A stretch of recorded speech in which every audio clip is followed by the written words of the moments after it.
hustle girl. She was the poster girl of hard work, someone who did everything right.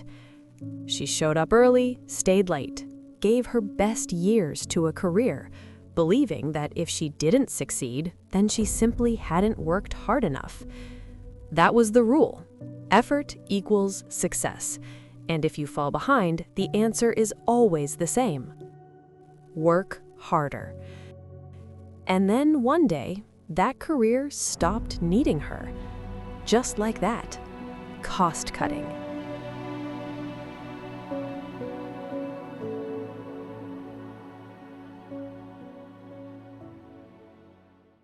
That's when the regret began. Not just regret for losing the job, but regret for the life she had built around it. She followed the path exactly as it was laid out. Earn a degree, choose a career, work hard, keep hustling. Your value lies in your effort. But when the job disappeared, the questions came rushing in. What if I chose wrong? What if I wasted my time? What if I followed the wrong version of success? Regret didn't arrive loudly. It settled in quietly every time she opened another rejection email. She replayed her choices again and again. Different major, different industry, different hustle. Maybe then she would still matter. Without a job, she felt exposed, like the world could finally see that she wasn't exceptional after all. Her regret wasn't just about work.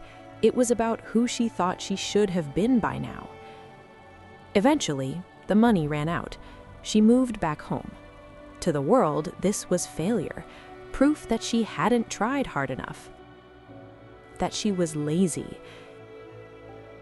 Years of effort dismissed with a single word. A ruthless meritocracy that insists success is only about effort, while quietly ignoring talent, timing, and opportunity. But her parents never saw her that way. They reminded her that she was still herself.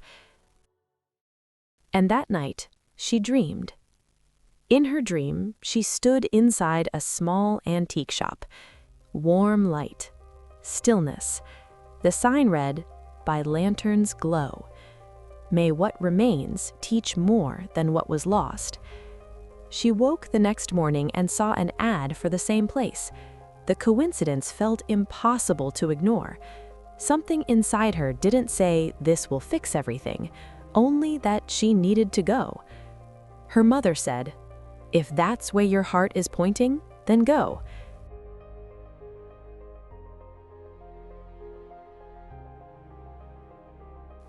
At the shopkeeper greeted her as if he already knew her regret. He handed her a worn ledger. Inside was a single question. Before you started chasing the right future, what made you happy? She didn't answer right away. She wandered the shop, let the question follow her.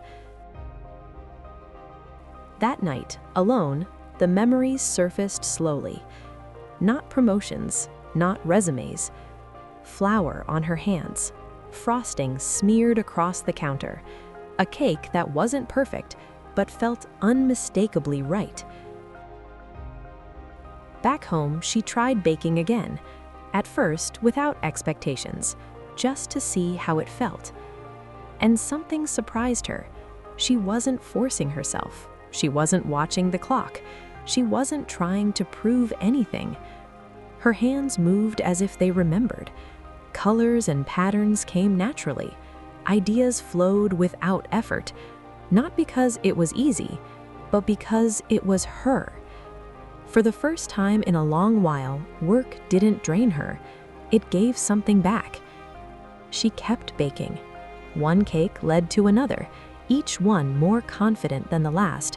She didn't need to push herself harder. She didn't need to hustle. She was already where she needed to be. The care showed. The joy showed. She kept baking, not with a plan, not with a brand, just because it felt right. She didn't advertise, she didn't ask, but people noticed. Someone shared a photo, then someone else did too. Messages began to arrive asking if she could make one more, then another. She said yes when it felt right, and no when it didn't. For the first time, she wasn't shaping her life around work.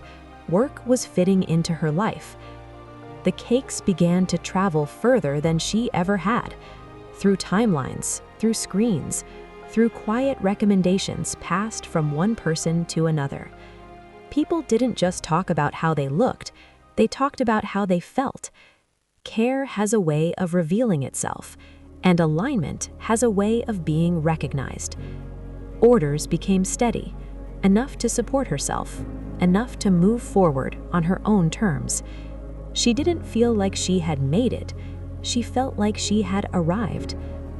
Looking back, she could finally see it clearly. The regret, the doubt, the years spent proving herself. They weren't mistakes, they were the path that stripped everything away until only what mattered remained. She once believed success came from working harder. Now she understood something quieter. When you do what you love and you're good at it, effort stops feeling like resistance, and life meets you halfway. She didn't escape the hustle, she outgrew it. And by choosing herself, she built a life that no longer needed her to prove she deserved it.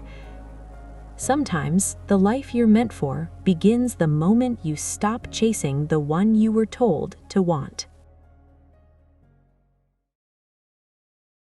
If you enjoyed this story, please like, subscribe, and comment below. We'll see you next time.